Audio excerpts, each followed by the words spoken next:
Kisah dene diarokan untuk jadi junjungan, karena denai ko urang gak punya.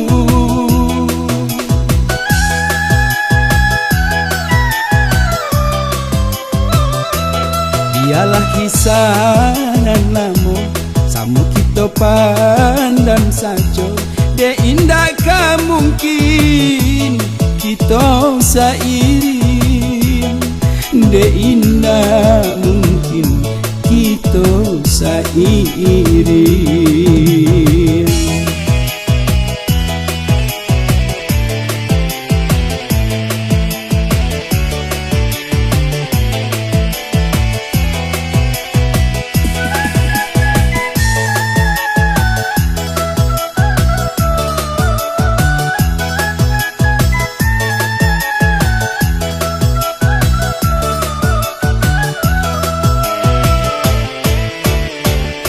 Denai umpamo limau nan hanyui di bau air, di mata sangku sinan bamalam.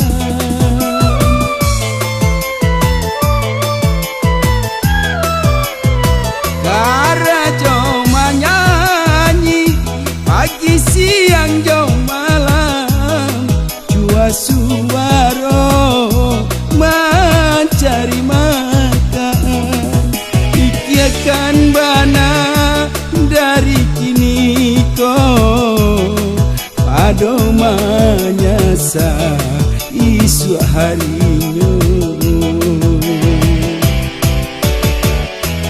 Dialah kisah nan lamo samo kita pandang sajo, de indah ka mungkin kita sairing, de indah mungkin kita sairing.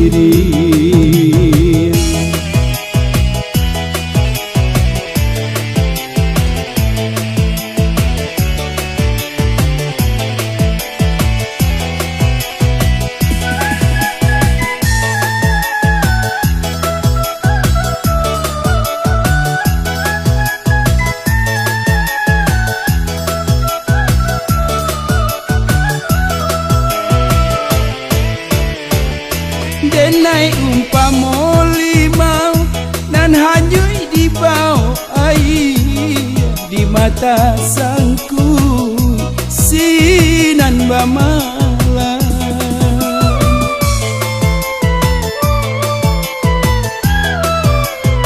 Kara jauh menyanyi pagi siang jauh malam, jua suara mencari makan, ikiakan bana dari kini ko pado manyasa isu harinya.